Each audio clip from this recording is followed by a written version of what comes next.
இதில் நம்ம 2.7 10 பவர் -8 இந்த நம்பர்ஸ்லாம் இருக்குது. இப்போ 10 பவர்லாம் ஒன்றா சேர்ந்து அரேஞ்ச் பண்ணுறோம். -8 இங்கே பவர் -3 × 2னா 6 -6 மேலே போச்சுன்னா +6 ஆகிடும். இங்கே 10 பவரில் 1 இருக்குது. மற்ற நம்பர்ஸ் 9 ஸ்கொயர் 81. இப்போ லாக் வந்து 2.7க்கு பார்க்கணும். இப்போ பாயிண்ட் பிஃபோர் ஒரு டிஜிட் இருந்தால் 0 பாயிண்ட் எடுத்துக்கணும். 2 டிஜிட் இருந்ததுன்னா 1 பாயிண்ட் எடுத்துக்கணும். இங்கே ஒரு டிஜிட்னா 0 பாயிண்ட். இப்போ 2.7 லாக் டேபிளில் 27க்கு நேராக பார்க்கணும்.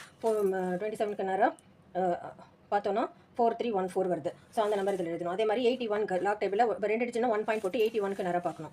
ஸோ 81 வந்து இங்கே இருக்குது. ஸோ இந்த நம்பர் வருது 9085. இது ரெண்டுத்தையும் ஆட் பண்ணிவிட்டு 3 பாயிண்ட் இது வந்து டிவிஷனில் இருக்கிறனால சப்ராக்ட் பண்ணணும் அந்த வேல்யூவை. 31ல் 4க்கு நேராக பார்க்கணும். 31ல் 4க்கு நேராக பார்த்தா இந்த நம்பர் வருது. ஸோ 4969 சப்ராக்ட் பண்ணிவிட்டு இதுக்கு ஆன்டிலாக் எடுக்கணும். ஆன்டிலாக் வந்து 0.84 பாயிண்ட் அப்புறம் உள்ள டிஜிட் போட்டு ஆன்டிலாக் எடுக்கணும். 0.84 எங்கே வருதுன்னு பார்க்கலாம். 0.84 வந்து இங்கே வருது. அதுக்கு நேரம் 30க்கு பார்க்கணுன்றனால 3க்கு நேரம் இந்த நம்பர் வருது. ஸோ 6966 வருது. 1 பாயிண்ட்னா ஒரு இங்கே 2 டிஜிட் தள்ளி பாயிண்ட் வைக்கணும். ஸோ 69.6 ஆல்ரெடி இங்கே 10 பவர் -1 டிவைட் பை 10 பண்ணால்